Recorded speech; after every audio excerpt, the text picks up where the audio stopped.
look at Part 1. Part 1. You will hear a conversation between two students about buying a used car. First, you have some time to look at questions 1 to 6.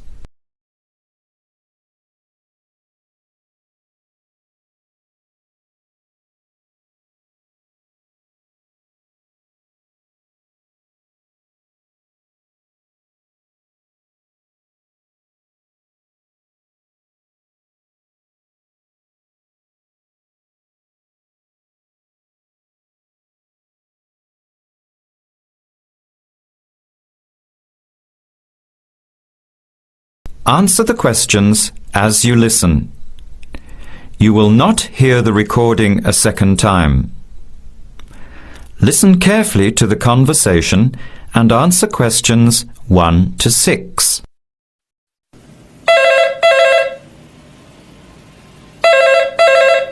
Hello. Hello. Can I speak to Eleanor, please? This is Eleanor speaking. Hi. My name is Jan.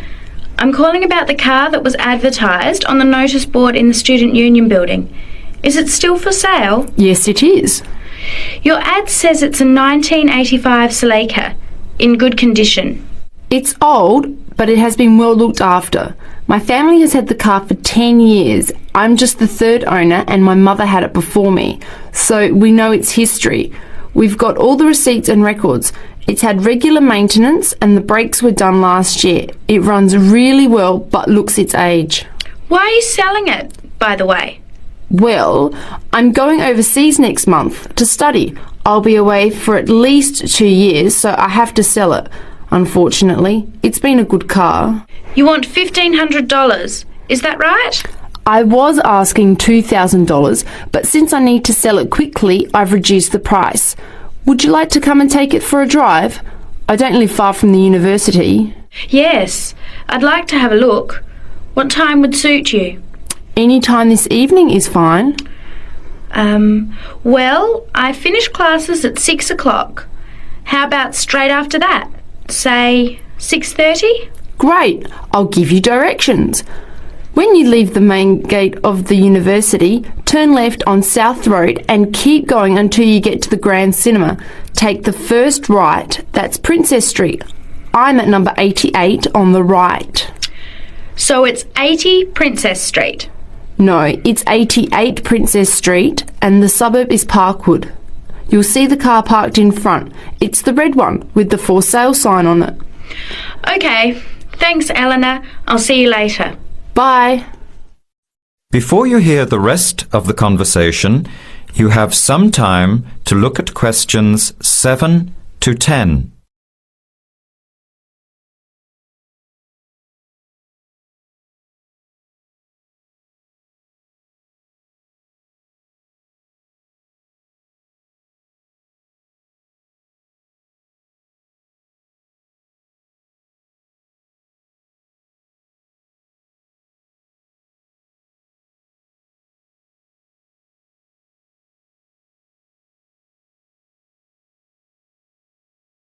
Now listen carefully and answer questions 7 to 10.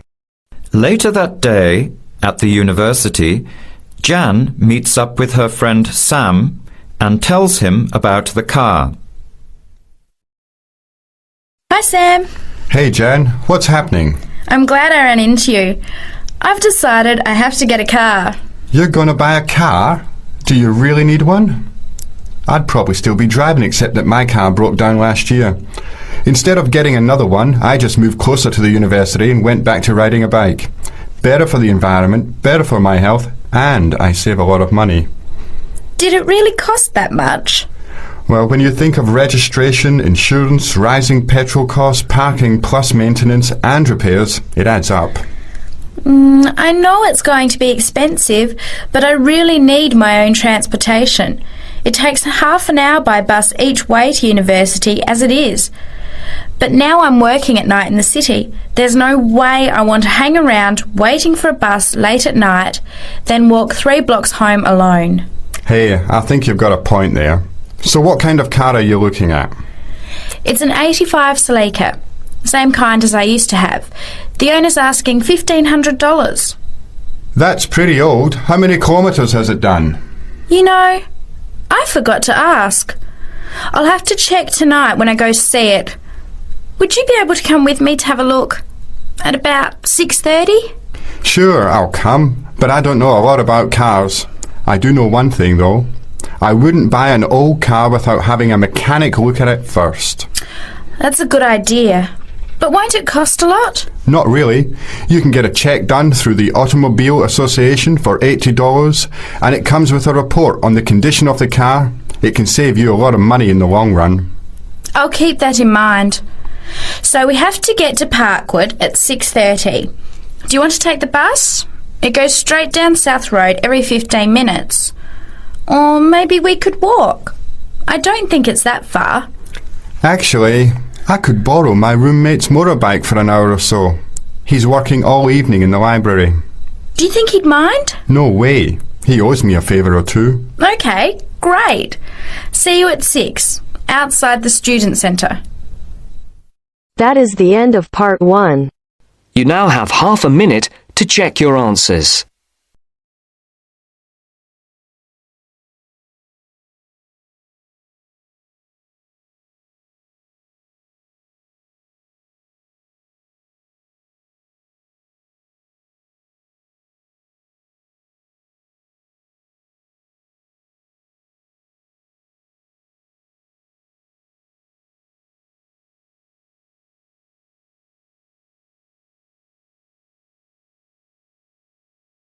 Now turns to part 2. Part 2. You will hear a discussion between two psychology students and their tutor. First, look at questions 11 to 14.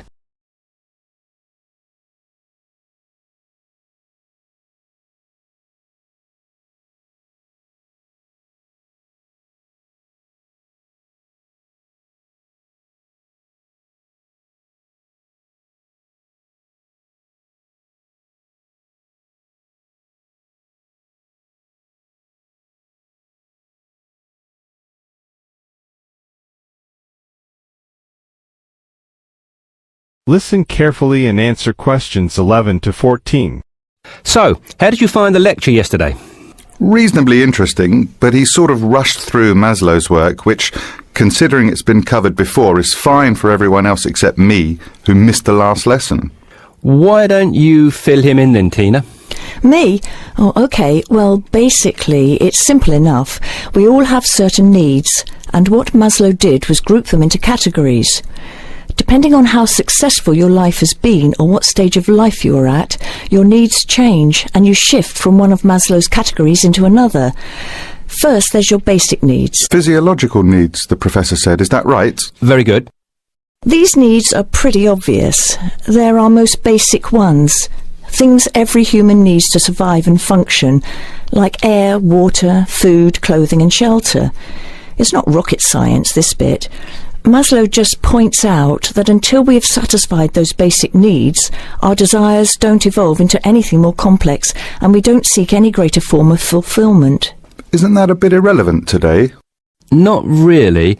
Millions of people in the developing world are still fighting to fulfill these needs, fighting for their very lives every day. Good point. So anyway, Maslow represented what he called his hierarchy of needs on a pyramid, or in 2D, a triangle. With physiological being at the base, presumably. Yes, it's obvious, isn't it? What's at the other end of the spectrum, then? Well, to be at the pinnacle, you've got to have mastered the other levels of need. Then you are in the self-actualization zone. This is a place where you are very at one with yourself and looking to make the absolute most of your skills, talent and potential. You can only focus on maximising these, though, of course, if, as Maslow reminds us, you're fulfilled in every other sense. And what are these in-between levels, then?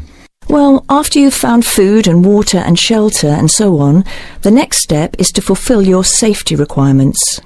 Safety does not just mean your physical safety, though. That's far too simplistic.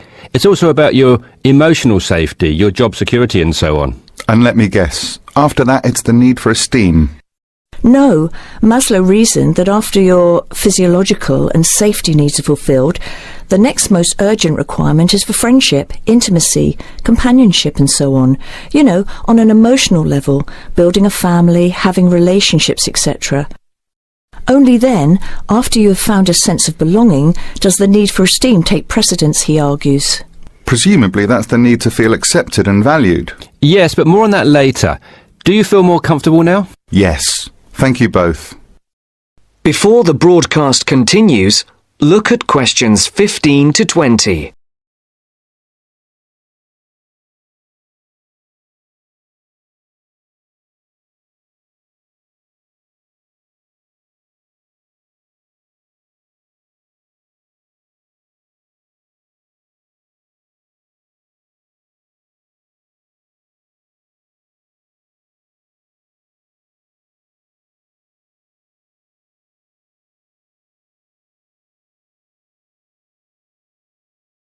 You will now listen to the second part of the talk.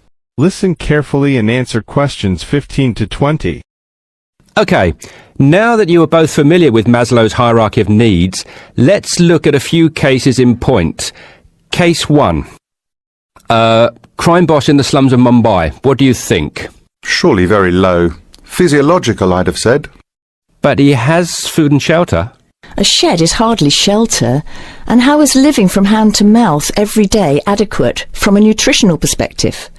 Oh, of course. You're right if you look at it objectively, but remember that human psychology is far more complicated than that.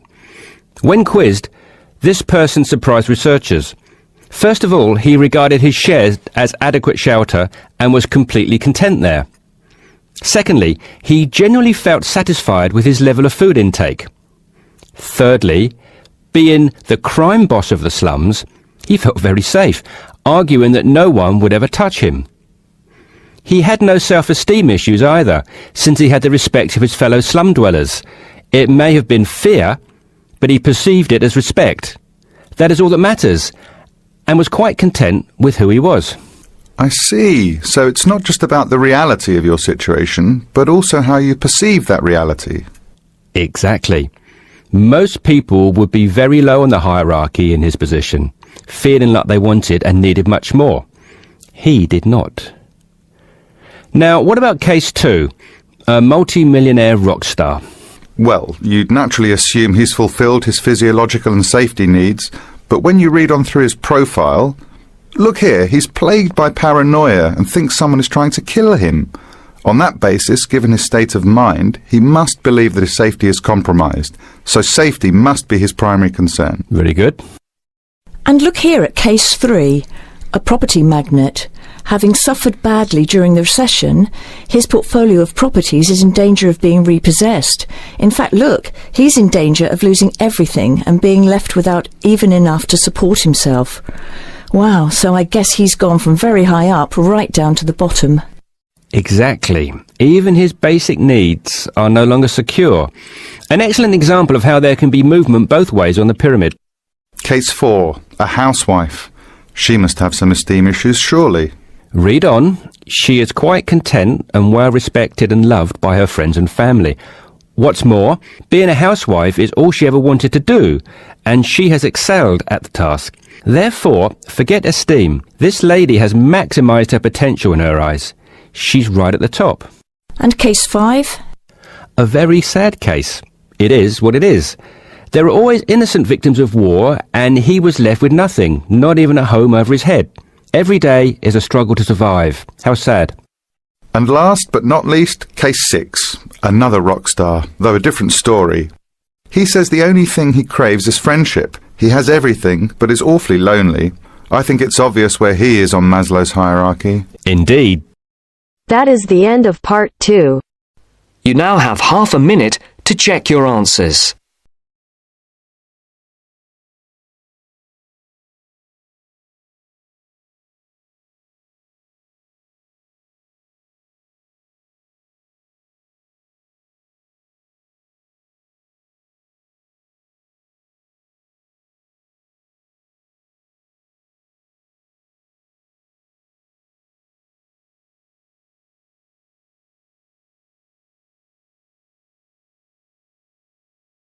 Now turns to Part 3.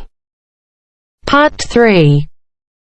You'll hear a woman calling Laverton Arts Centre for some information.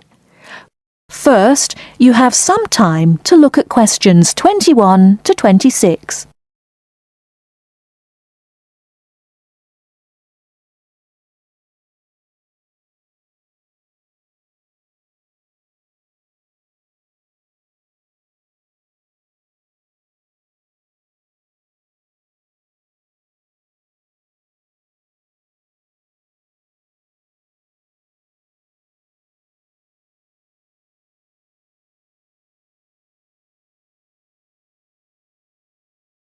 Now listen carefully and answer questions 21 to 26. Laverton Arts Centre. How can I help you? Hello. I've been to the Arts Centre a few times recently, and I understand you have this scheme for regular visitors. The Friends of Laverton Arts Centre. Yes, that's right. I wonder if you could tell me a little about it. I mean, how much it costs and what benefits it offers, things like that. Certainly. Well, first of all, the good news is that we've recently changed the scheme. It used to cost £15 a year, but now it's free. All you have to do is fill in an application form. You can either come to the Arts Centre and do that here, or you can go to our website and apply online. And so what are the benefits of joining? There are actually quite a few. As a friend of Laverton Arts Centre, you'll receive a newsletter every 3 months with information on all the forthcoming events. That sounds useful. You also get priority booking for shows and concerts in the main theatre. Can you explain how that works exactly? Yes. What that means is that when tickets go on sale, for the first 2 days they're only available to Friends of the Arts Centre. So, as long as you book early, you can make sure you get seats. Great! Do you ever offer discounts to Friends of the Centre? Under the old system, when you had to pay to be a member, we did. Under the new system, there won't be any discounts for shows in the main theatre or films at the Arts Cinema. Having said that, we will be offering some discounts to members for performances in the small theatre. There'll be information about this in each issue of the newsletter. I suppose I can find that information online as well, can I? Absolutely. Actually, we're redoing our website at the moment. Right now, there actually isn't a special section for Friends of the Arts Centre on the website. Once the site's been redesigned, there will be. You'll be able to put in your username and password and enter a special section just for you. It sounds excellent. Are there any requirements, though? I mean, as a member, do I have to do anything? Yes, sorry, I forgot to mention that. There are no formal requirements at all, though obviously we have this scheme to encourage people to attend events here regularly. So, we ask that you attend at least 4 events a year, whatever they are, if you possibly can. Nobody's going to count, though, and it's totally up to you. That sounds fair enough. Before you hear the rest of the talk, you have some time to look at questions 27 to 30.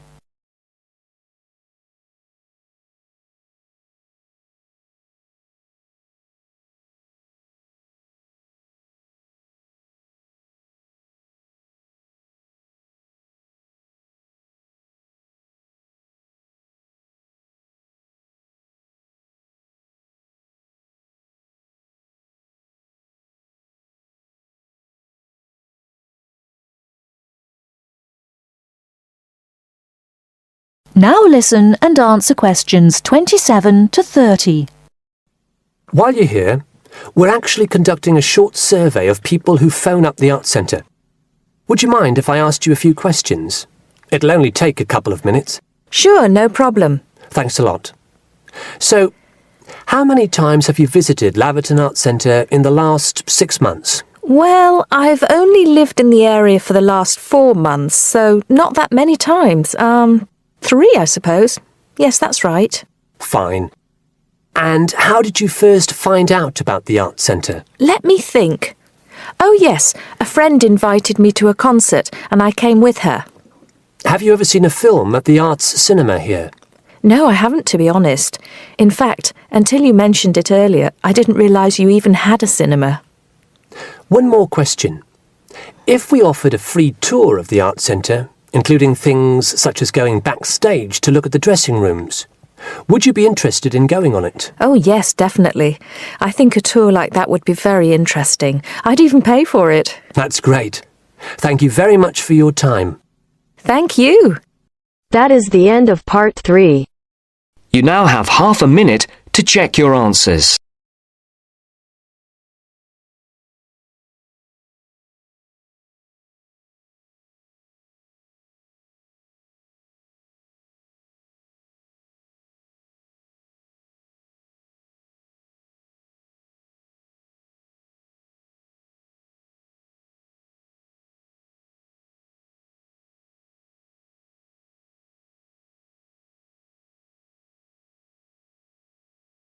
Now turns to part 4. Part 4. This morning, I'd like to look at the whole issue of contemporary art. What it is, how do we interpret it, what are its uses, and does art, in effect, have any advantages or disadvantages for society? First, you have some time to look at questions 31 to 40.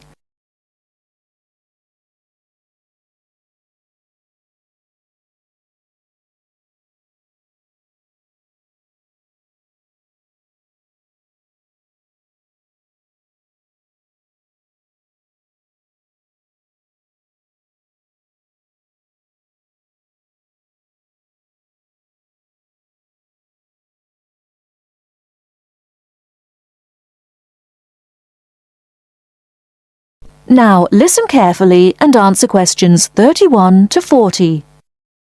Welcome to this series of lectures on interpreting contemporary art. This morning, I'd like to look at the whole issue of contemporary art. What it is, how do we interpret it, what are its uses, and does art, in effect, have any advantages or disadvantages for society? I think at this point it's important for me to clarify that I am looking at art from two main perspectives. Firstly, art as something made by and appreciated by individuals, and secondly, art's relationship with society, as it is society that supports, protects, and encourages art. And I'm hoping that this lecture will act as a springboard for you to revisit your own artistic experiences and question your own ideas of what contemporary art means. Throughout this series of lectures, I'll be looking at various examples of art to illustrate my points. However, if at any point I show you an example which is unfamiliar, then please tell me, as it is imperative that you be able to use your past experiences so that you can check to see if your ideas agree with mine. So if you have not seen a particular work of art before, then this will not work. And let me remind you now that at the end of these lectures, you will be given a written assignment which will consist of a 2,500-word critical essay. This is not an art review, but an analysis of what you think this kind of art means.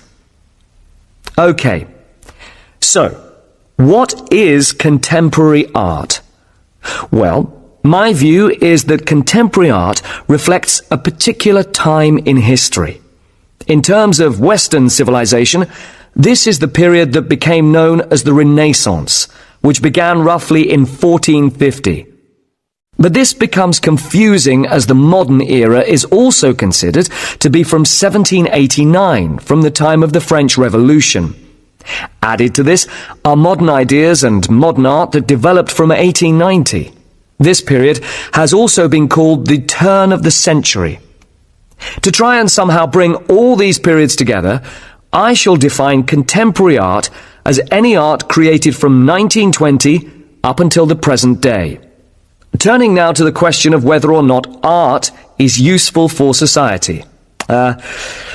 Well, when we look back at the history of the West, we can see that there has been a tradition, especially in Western Europe, of art that was official.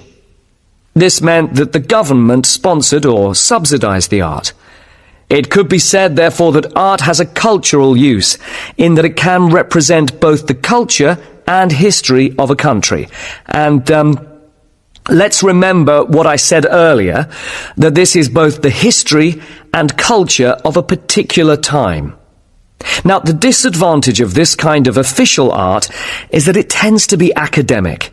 And by that, I mean it is art that requires the person looking at it to be educated in art, at least to some extent. So it seems to me that this restricts this type of art to a particular social group. And whether you agree with this concept or not will depend on if you believe that art should be accessible to everyone. Of course, with the rapid developments in technology and advertising, the television, computer, and various forms of digital media, art has changed. And although there will always be a need for art to be subsidized by governments, we see today art forms that are surviving on individual subsidy. Sometimes this is through the support of wealthy patrons, such as businessmen or famous people. But it also operates on a more simple level. I refer here to the art that is done on walls and in streets, sometimes called amateur art. But it is the art of graffiti, and it is now accepted as an art form in itself. So here we come to what I see as another advantage for society, in that art is a means by which people can express their ideas, their feelings. Of course, in the case of graffiti, there is much debate as to whether the advantages outweigh the more negative side, which is when graffiti artists paint on public buildings. This creates unnecessary expense and also damages these buildings, which are meant for public use. We will be looking at some examples of this later on. Now, many critics of contemporary art have pointed to art that is often violent and even obscene. But I would like to suggest that such art is not meant to only shock us. It also has the element of exposure, so it can teach us about the violence in society. This then brings us to another advantage of art. It can raise awareness, help us see things in a different light. The disadvantage of this is that art can be dangerous. What I'm saying here is that if we accept that contemporary art has the power to influence our feelings and attitudes, then we have to accept that art can evoke negative feelings like anger, as much as it can give us feelings of hope and peace. But art is, after all, about us, so it can be about our beliefs and our behavior. And as human beings, we possess both positive and negative traits. I'd like to show you some slides now to illustrate what I've been talking about. That is the end of part 4. You now have half a minute to check your answers.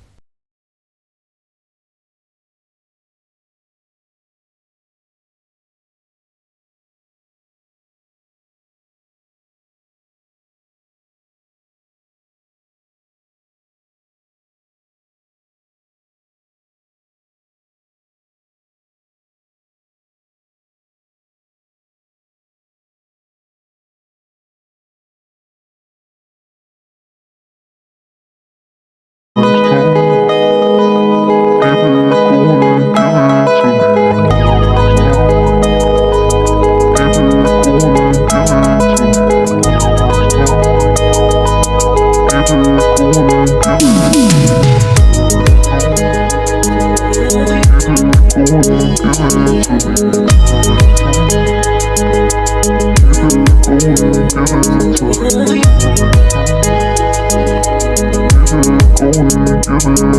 me.